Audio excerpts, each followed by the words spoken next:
पहले बात करते हैं ए फॉर आर्सेनल की। तो पहले हम ये बात करते हैं कि इस हफ्ते आर्सेनल के कैंप में क्या हुआ। तो सबसे पहली न्यूज़ जो है हमारे पास वो ये है कि जो फाइनल ग्रुप ऑफ प्लेयर्स हैं जो यूरोस के कारण एब्सेंट थे, जैसे कि David Raya, William Saliba, Declan Rice, Bukayo Saka, ये सब अब आ चुके हैं ट्रेनिंग में। And now before their last friendlies जो कि बायर लेवरक्यूजन और लियोन के साथ है, they will be playing in it. तो अब वो ट्रेनिंग में वापस आ चुके हैं and now they are training with the whole squad. And so that's a good news for all the Arsenal fans कि उनके मेन प्लेयर्स अब वापस आ चुके हैं। उसके अलावा लास्ट वीक क्या हुआ था, उनका long time player Emile Smith Rowe which is an Arsenal product, उन्होंने उसे फाइनली बेच दिया है to Fulham for around 34 million euros, जो कि आई थिंक टॉप 5 आउटगोइंग्स है आर्सेनल की हिस्ट्री में। I don't think any Arsenal fan will be happy with it because he used to be a wonder kid and Arsenal fan काफ़ी उससे कयास लगाए हुए थे that he will be one of the biggest star in their squad, but unfortunately ऐसा नहीं हो पाया। Why Emil Smith Rowe failed at Arsenal, उसके लिए मैंने एक वीडियो बनाई है। If you want to check out, मैं लिंक ऊपर डिस्क्रिप्शन में दे दूंगा, you can go ahead and watch it, so you get an idea of why he failed at Arsenal। Anyway, उसके अलावा आपको जो डील थी वो अभी हुई नहीं है, विच इज़ बेसिकली कि मार्से ने आपको बिड किया है एडी एनकेटिया के लिए। He will soon be leaving the club and given his performance I don't think Arsenal fans will be like कि नहीं इसको रोको एंड हमें ये चाहिए, बिकॉज उसका output in front of the goal has not been that good. So I think they are okay with letting it go. Even the Arsenal management are like हाँ भाई तुझे जाना है तो तू जा सकता है, because you have not provided that much of output in last few seasons। तो इसलिए एडी एनकेटिया भी he'll soon be leaving the Arsenal camp। अब पहले ये बात करते हैं कि आर्सेनल कहीं पे शॉट लग रही है। एज यू नो कि आर्सेनल अपने प्री सीज़न जो कि यूएस में हुआ था उससे वापस आ चुकी है अपने कैंप में, अपने लंदन में।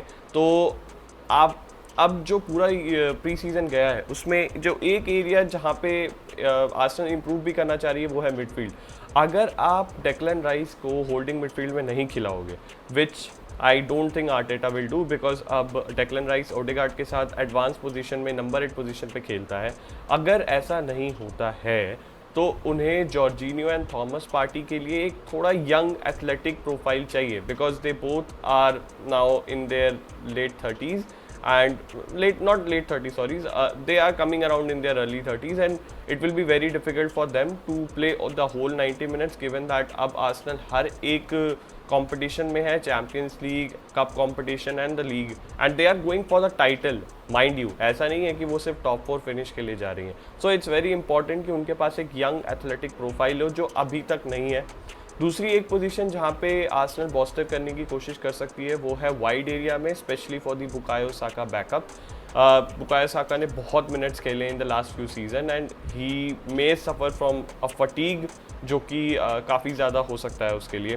Fabio Vieira is one of the players जो वहाँ पे खेल सकता है, but he is not of the same profile of Bukayo Saka, he is not natural wide man basically, तो वहाँ पे प्रॉब्लम आ सकती है उन्हें।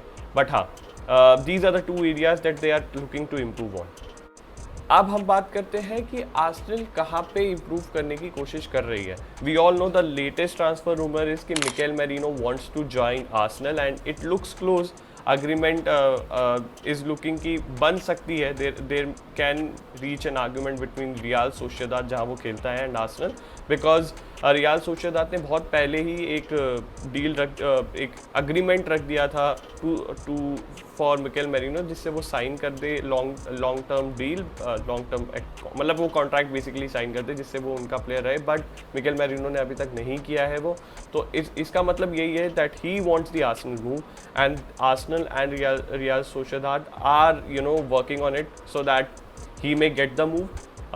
और वही ये जो मिकेल मैरिनो की साइनिंग होगी, he will play as the holding midfield and because he is young और उसने यूरोज़ में काफ़ी अच्छी परफॉर्मेंस दी थी, तो he can be the player who can help them out. जब जॉर्जिनियो एंड पार्टी जैसे प्लेयर अगर कोई उनमें से इंजर्ड हो गया तो he will be a very की प्लेयर, बिकॉज वो दोनों अब बूढ़ा गए हैं भाई, सीधी सी बात है, उनमें से कोई ना कोई अब बिकेगा अगले सीज़न, अगले 1-2 सीज़न में। तो Mikel Merino is the future, if they are going for it, it's a very good deal, और मतलब ज़्यादा पैसे लगने भी नहीं चाहिए उसके लिए, but let's see how it goes. and I think that's the only transfer rumor that we have of Arsenal. हाँ, अब अगर हम आउटगोइंग्स की बात करें तो Nketiah, Reiss Nelson and Aaron Ramsdale, ये 3 प्लेयर ऐसे लग रहे हैं जो जा सकते हैं बाहर, एंड बिकॉज एरन रैम्सडेल को चाहिए भाई मिनट्स और वो कुछ खेल नहीं रहा है। David Raya is the primary goalkeeper for them, तो आई डोंट थिंक उसको अब रहना चाहिए।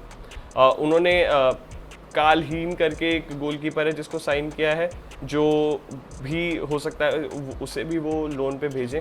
सो या एनकेटिया, रीस नेल्सन, डेविड राया कह रहा हूँ यार, वो तो मेन गोलकीपर है, Aaron Ramsdale and Karl Hein, these are the players who can go out before the season start or before the transfer window ends up. So this was the Arsenal roundup.